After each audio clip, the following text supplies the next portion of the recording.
Chapter 9. As he was sitting at breakfast next morning, Basil Hallward was shown into the room. "I am so glad I have found you, Dorian," he said gravely. "I called last night, and they told me you were at the opera. Of course, I knew that was impossible. But I wish you had left word where you had really gone to. I passed a dreadful evening, half afraid that one tragedy might be followed by another. I think you might have telegraphed for me when you heard of it first.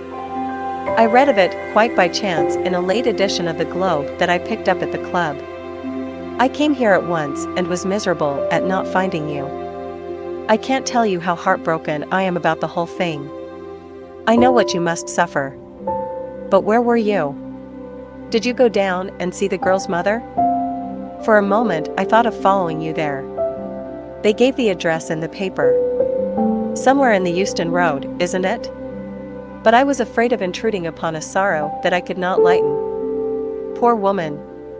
What a state she must be in. And her only child, too. What did she say about it all?" "My dear Basil, how do I know?" murmured Dorian Gray, sipping some pale yellow wine from a delicate, gold-beaded bubble of Venetian glass and looking dreadfully bored. "I was at the opera. You should have come on there. I met Lady Gwendolen, Harry's sister, for the first time. We were in her box. She is perfectly charming, and Patty sang divinely. Don't talk about horrid subjects. If one doesn't talk about a thing, it has never happened. It is simply expression, as Harry says, that gives reality to things. I may mention that she was not the woman's only child. There is a son, a charming fellow, I believe. But he is not on the stage. He is a sailor, or something. And now, tell me about yourself and what you are painting." "You went to the opera?" said Hallward, speaking very slowly and with a strained touch of pain in his voice. "You went to the opera while Sybil Vane was lying dead in some sordid lodging? You can talk to me of other women being charming, and of Patty singing divinely, before the girl you loved has even the quiet of a grave to sleep in? Why, man, there are horrors in store for that little white body of hers." "Stop, Basil. I won't hear it," cried Dorian, leaping to his feet. "You must not tell me about things. What is done is done. What is past is past." "You call yesterday the past? What has the actual lapse of time got to do with it? It is only shallow people who require years to get rid of an emotion. A man who is master of himself can end a sorrow as easily as he can invent a pleasure. I don't want to be at the mercy of my emotions. I want to use them, to enjoy them, and to dominate them." "Dorian, this is horrible. Something has changed you completely. You look exactly the same wonderful boy who, day after day, used to come down to my studio to sit for his picture. But you were simple, natural, and affectionate then. You were the most unspoiled creature in the whole world. Now, I don't know what has come over you. You talk as if you had no heart, no pity in you. It is all Harry's influence. I see that." The lad flushed up and, going to the window, looked out for a few moments on the green, flickering, sun-lashed garden. "I owe a great deal to Harry, Basil," he said at last, "more than I owe to you. You only taught me to be vain." "Well, I am punished for that, Dorian, or shall be some day." "I don't know what you mean, Basil," he exclaimed, turning round. "I don't know what you want. What do you want?" "I want the Dorian Gray I used to paint," said the artist sadly. "Basil," said the lad, going over to him and putting his hand on his shoulder, "you have come too late. Yesterday, when I heard that Sybil Vane had killed herself." "Killed herself? Good heavens! Is there no doubt about that?" cried Hallward, looking up at him with an expression of horror. "My dear Basil, surely you don't think it was a vulgar accident? Of course she killed herself." The elder man buried his face in his hands. "How fearful," he muttered, and a shudder ran through him. No, said Dorian Gray, there is nothing fearful about it. It is one of the great romantic tragedies of the age. As a rule, people who act lead the most commonplace lives. They are good husbands, or faithful wives, or something tedious. You know what I mean, middle-class virtue, and all that kind of thing. How different Sybil was. She lived her finest tragedy. She was always a heroine. The last night she played, the night you saw her, she acted badly because she had known the reality of love. When she knew its unreality, she died, as Juliet might have died. She passed again into the sphere of art. There is something of the martyr about her. Her death has all the pathetic uselessness of martyrdom, all its wasted beauty. But, as I was saying, you must not think I have not suffered. If you had come in yesterday at a particular moment, about 5:30, perhaps, or 5:45, you would have found me in tears. Even Harry, who was here, who brought me the news, in fact, had no idea what I was going through. I suffered immensely. Then it passed away. I cannot repeat an emotion. No one can, except sentimentalists. And you are awfully unjust, Basil. You come down here to console me. That is charming of you. You find me consoled, and you are furious. How like a sympathetic person. You remind me of a story Harry told me about a certain philanthropist who spent 20 years of his life in trying to get some grievance redressed, or some unjust law altered, I forget exactly what it was. Finally, he succeeded, and nothing could exceed his disappointment. He had absolutely nothing to do, almost died of ennui, and became a confirmed misanthrope. And besides, my dear old Basil, if you really want to console me, teach me rather to forget what has happened, or to see it from a proper artistic point of view. Was it not Gautier who used to write about la consolation d'arts? I remember picking up a little vellum-covered book in your studio one day and chancing on that delightful phrase. Well, I am not like that young man you told me of when we were down at Marlow together, the young man who used to say that yellow satin could console one for all the miseries of life. I love beautiful things that one can touch and handle. Old brocades, green bronzes, lacquerwork, carved ivories, exquisite surroundings, luxury, pomp, there is much to be got from all these. But the artistic temperament that they create, or at any rate reveal, is still more to me. To become the spectator of one's own life, as Harry says, is to escape the suffering of life. I know you are surprised at my talking to you like this. You have not realized how I have developed. I was a schoolboy when you knew me. I am a man now. I have new passions, new thoughts, new ideas. I am different, but you must not like me less. I am changed, but you must always be my friend. Of course, I am very fond of Harry. But I know that you are better than he is. You are not stronger, you are too much afraid of life, but you are better. And how happy we used to be together. Don't leave me, Basil, and don't quarrel with me. I am what I am. There is nothing more to be said. The painter felt strangely moved. The lad was infinitely dear to him, and his personality had been the great turning point in his art. He could not bear the idea of reproaching him any more. After all, his indifference was probably merely a mood that would pass away. There was so much in him that was good, so much in him that was noble. Well, Dorian, he said at length, with a sad smile, I won't speak to you again about this horrible thing, after today. I only trust your name won't be mentioned in connection with it. The inquest is to take place this afternoon. Have they summoned you? Dorian shook his head, and a look of annoyance passed over his face at the mention of the word inquest. There was something so crude and vulgar about everything of the kind. They don't know my name, he answered. But surely she did? Only my Christian name, and that I am quite sure she never mentioned to anyone. She told me once that they were all rather curious to learn who I was, and that she invariably told them my name was Prince Charming. It was pretty of her. You must do me a drawing of Sybil, Basil. I should like to have something more of her than the memory of a few kisses and some broken pathetic words. I will try and do something, Dorian, if it would please you. But you must come and sit to me yourself again. I can't get on without you. I can never sit to you again, Basil. It is impossible, he exclaimed, starting back. The painter stared at him. My dear boy, what nonsense, he cried. Do you mean to say you don't like what I did of you? Where is it? Why have you pulled the screen in front of it? Let me look at it. It is the best thing I have ever done.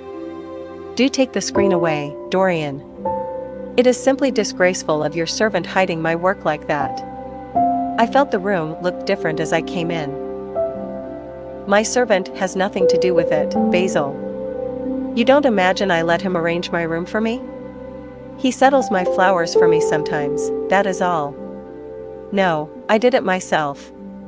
The light was too strong on the portrait. Too strong? Surely not, my dear fellow? It is an admirable place for it. Let me see it. And Hallward walked towards the corner of the room.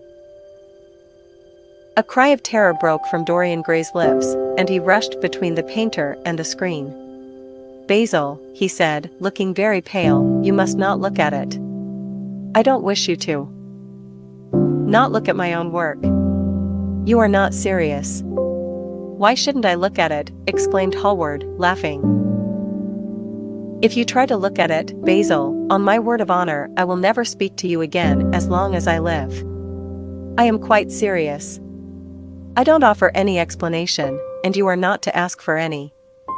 But, remember, if you touch this screen, everything is over between us. Hallward was thunderstruck. He looked at Dorian Gray in absolute amazement. He had never seen him like this before. The lad was actually pallid with rage. His hands were clenched, and the pupils of his eyes were like discs of blue fire. He was trembling all over. Dorian! Don't speak. But what is the matter? Of course I won't look at it if you don't want me to, he said, rather coldly, turning on his heel and going over towards the window. But, really, it seems rather absurd that I shouldn't see my own work, especially as I am going to exhibit it in Paris in the autumn. I shall probably have to give it another coat of varnish before that, so I must see it some day, and why not today? To exhibit it. You want to exhibit it? Exclaimed Dorian Gray, a strange sense of terror creeping over him. Was the world going to be shown his secret? Were people to gape at the mystery of his life? That was impossible. Something, he did not know what, had to be done at once. Yes, I don't suppose you will object to that.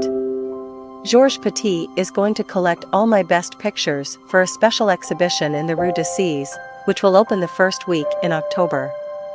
The portrait will only be away a month. I should think you could easily spare it for that time. In fact, you are sure to be out of town. And if you keep it always behind a screen, you can't care much about it. Dorian Gray passed his hand over his forehead. There were beads of perspiration there. He felt that he was on the brink of a horrible danger. You told me a month ago that you would never exhibit it, he cried. Why have you changed your mind? You people who go in for being consistent have just as many moods as others have. The only difference is that your moods are rather meaningless. You can't have forgotten that you assured me most solemnly that nothing in the world would induce you to send it to any exhibition. You told Harry exactly the same thing. He stopped suddenly, and a gleam of light came into his eyes. He remembered that Lord Henry had said to him once, half seriously and half in jest, if you want to have a strange quarter of an hour, get Basil to tell you why he won't exhibit your picture. He told me why he wouldn't, and it was a revelation to me. Yes, perhaps Basil, too, had his secret. He would ask him and try. Basil, he said, coming over quite close and looking him straight in the face, we have each of us a secret. Let me know yours, and I shall tell you mine. What was your reason for refusing to exhibit my picture? The painter shuddered in spite of himself. Dorian, if I told you, you might like me less than you do, and you would certainly laugh at me. I could not bear your doing either of those two things. If you wish me never to look at your picture again, I am content. I have always you to look at. If you wish the best work I have ever done to be hidden from the world, I am satisfied. Your friendship is dearer to me than any fame or reputation. No, Basil, you must tell me, insisted Dorian Gray. I think I have a right to know. His feeling of terror had passed away, and curiosity had taken its place. He was determined to find out Basil Hallward's mystery. Let us sit down, Dorian, said the painter, looking troubled. Let us sit down. And just answer me one question. Have you noticed in the picture something curious, something that probably at first did not strike you, but that revealed itself to you suddenly? Basil, cried the lad, clutching the arms of his chair with trembling hands and gazing at him with wild startled eyes. I see you did. Don't speak. Wait till you hear what I have to say. Dorian, from the moment I met you, your personality had the most extraordinary influence over me. I was dominated, soul, brain, and power, by you. You became to me the visible incarnation of that unseen ideal whose memory haunts us artists like an exquisite dream. I worshipped you. I grew jealous of every one to whom you spoke. I wanted to have you all to myself. I was only happy when I was with you. When you were away from me, you were still present in my art. Of course, I never let you know anything about this. It would have been impossible. You would not have understood it. I hardly understood it myself. I only knew that I had seen perfection face to face, and that the world had become wonderful to my eyes, too wonderful, perhaps, for in such mad worships there is peril. The peril of losing them, no less than the peril of keeping them. Weeks and weeks went on, and I grew more and more absorbed in you. Then came a new development. I had drawn you as Paris in dainty armor, and as Adonis with huntsman's cloak and polished boar spear. Crowned with heavy lotus blossoms you had sat on the prow of Adrian's barge, gazing across the green turbid Nile. You had leaned over the still pool of some Greek woodland and seen in the water's silent silver the marvel of your own face. And it had all been what art should be, unconscious, ideal, and remote. One day, a fatal day I sometimes think, I determined to paint a wonderful portrait of you as you actually are, not in the costume of dead ages, but in your own dress and in your own time. Whether it was the realism of the method, or the mere wonder of your own personality, thus directly presented to me without mist or veil, I cannot tell. But I know that as I worked at it, every flake and film of color seemed to me to reveal my secret. I grew afraid that others would know of my idolatry. I felt, Dorian, that I had told too much, that I had put too much of myself into it. Then it was that I resolved never to allow the picture to be exhibited. You were a little annoyed, but then you did not realize all that it meant to me. Harry, to whom I talked about it, laughed at me. But I did not mind that. When the picture was finished, and I sat alone with it, I felt that I was right. Well, after a few days the thing left my studio, and as soon as I had got rid of the intolerable fascination of its presence, it seemed to me that I had been foolish in imagining that I had seen anything in it, more than that you were extremely good-looking and that I could paint. Even now, I cannot help feeling that it is a mistake to think that the passion one feels in creation is ever really shown in the work one creates. Art is always more abstract than we fancy. Form and color tell us of form and color, that is all. It often seems to me that art conceals the artist far more completely than it ever reveals him. And so when I got this offer from Paris, I determined to make your portrait the principal thing in my exhibition. It never occurred to me that you would refuse. I see now that you were right. The picture cannot be shown. You must not be angry with me, Dorian, for what I have told you. As I said to Harry once, you are made to be worshipped. Dorian Gray drew a long breath. The color came back to his cheeks, and a smile played about his lips. The peril was over. He was safe for the time. Yet he could not help feeling infinite pity for the painter who had just made this strange confession to him, and wondered if he himself would ever be so dominated by the personality of a friend. Lord Henry had the charm of being very dangerous. But that was all. He was too clever and too cynical to be really fond of. Would there ever be someone who would fill him with a strange idolatry? Was that one of the things that life had in store? "It is extraordinary to me, Dorian," said Hallward, "that you should have seen this in the portrait. Did you really see it?" "I saw something in it," he answered, "something that seemed to me very curious." "Well, you don't mind my looking at the thing now?" Dorian shook his head. "You must not ask me that, Basil. I could not possibly let you stand in front of that picture." "You will someday, surely?" "Never." "Well, perhaps you are right. And now goodbye, Dorian. You have been the one person in my life who has really influenced my art.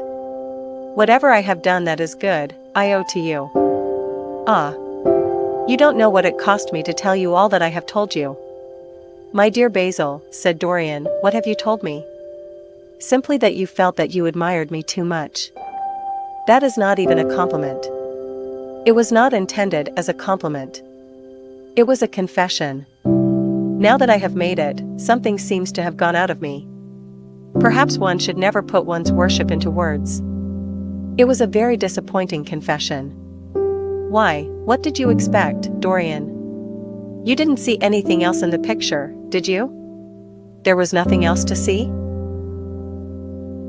"No, there was nothing else to see." "Why do you ask?"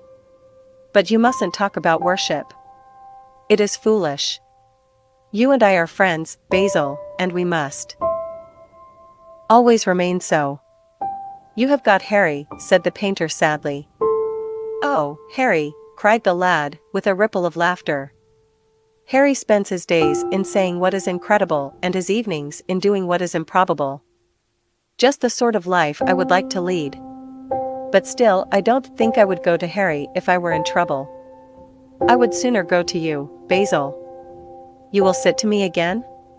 "Impossible. You spoil my life as an artist by refusing, Dorian. No man comes across two ideal things. Few come across one. I can't explain it to you, Basil, but I must never sit to you again. There is something fatal about a portrait. It has a life of its own. I will come and have tea with you. That will be just as pleasant." "Pleasanter for you, I am afraid," murmured Hallward regretfully. "And now goodbye. I am sorry you won't let me look at the picture once again. But that can't be helped. I quite understand what you feel about it." As he left the room, Dorian Gray smiled to himself. Poor Basil. How little he knew of the true reason. And how strange it was that, instead of having been forced to reveal his own secret, he had succeeded, almost by chance, in wresting a secret from his friend. How much that strange confession explained to him. The painter's absurd fits of jealousy, his wild devotion, his extravagant panegyrics, his curious reticences, he understood them all now, and he felt sorry. There seemed to him to be something tragic in a friendship so colored by romance. He sighed and touched the bell. The portrait must be hidden away at all costs. He could not run such a risk of discovery again. It had been mad of him to have allowed the thing to remain, even for an hour, in a room to which any of his friends had access.